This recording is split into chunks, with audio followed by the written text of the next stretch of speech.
Hello, everyone. Welcome to So Dramatic, where we're bringing fantastic ideas to life. I'm so excited to give you an update on the tiny studio build because today we're making it mini. So last we left the project, I had finished the floors and attached the room walls to them.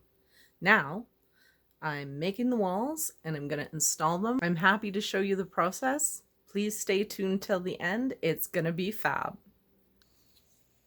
Here are some pieces of mixed media, origami paper, and scrap fabric that I'm additioning to help decorate the tiny studio room.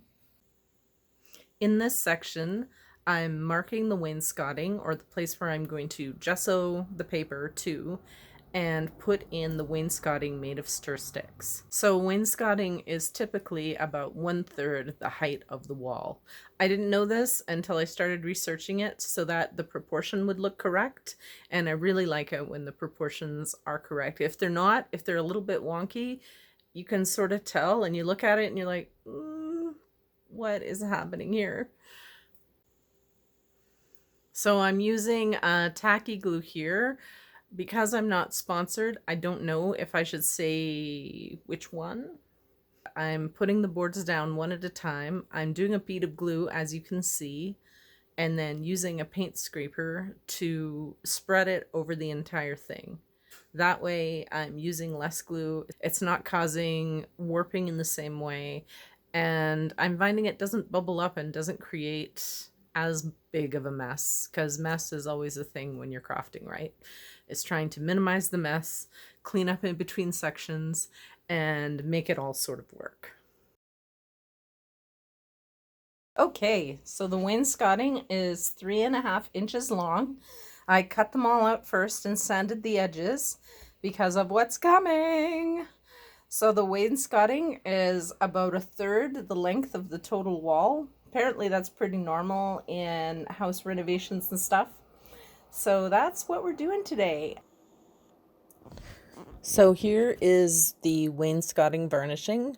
I'm using a natural wood semi-transparent varnish because I wanted it to pick up the highlights in the wood without discoloring them too much. I just wanted that real wood floor, wood wall kind of feel. And it really turned out well. I hope that you'll love it as much as I do. I made tiles. They're so cute. So I glued the origami paper onto a watercolor sheet and then cut it up into tiny pieces, more to give the pieces body and weight, so that when I glued them all together, I had some space to grout them into. I used the same sienna watercolor paper to do light painting on in the same color blue so that I could have tiles that went with it. And it worked so beautifully. I made a bunch of samples just to see what would work before I tried them out on the project itself. I did have some fails. However, I came up with a product that I really enjoy making. Once the tiles are glued down, I take them outside on a big piece of board and varnish the heck out of them with spray varnish, about 4 or 5 coats, just to make sure they're good. I discovered that when I add the Drydex to them and do the damp wipe off, if I didn't have the varnish on there, the paper would be completely destroyed. But the varnish helped to make a slick surface so that using just like the damp end of the sponge, I could wipe the Drydex leavings off of the final tile and have like a nice sheen finish. The nice thing about the Drydex is it goes on pink and then dries to a white, so I can easily tell if it's cured enough. I often will leave them overnight or for most of a day just to make sure, but with this depth, there's so little that it dries very quickly, like within an hour or two. And then you can wipe away the excess with a damp cloth, like I said, and then I varnish with Mod Podge on the top. It took me a while to get the Dimensional Magic Mod Podge happening, but once I did, man, that stuff is crazy. It gives just a little more depth to your paper crafts just to make everything look just so nice, like mwah, chef's kiss nice. I love it. The final product was so worth all of the work that I put into this.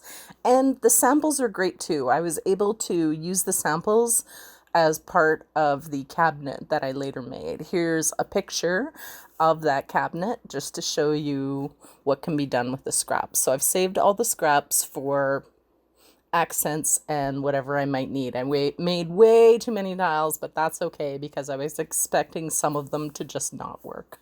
So I always kind of do that. And that's how we end up with extra stuff. Placing the fabric pieces were interesting because I had made a template already from which I cut the walls and thought that would be good, but didn't take into account the thicknesses of the walls as they butted up against each other's in the corners. So the fabric installation is a little bit off. So what I'm gonna have to do when I finally do the windows and make the door jamb is put in extra pieces of the illustration foam core board I'm using and use Dridex to plaster it all up. Now that the fabric has been added, what's left is to put the tile strips on, and I'm using office clips to clamp everything down. It's a process, it definitely is. And then even after it's dry, I used a major clamp to clamp it to another board table so that I could really let the thing set for 2 days overnight just to make sure everything was perfectly straight before I attempted the installation. So here we are at the end, the grand finale. I hope you enjoy it. Here is the culmination of putting the room together, and I'm so excited to share this with you. Thank you for watching. Like, comment, and subscribe. Bye!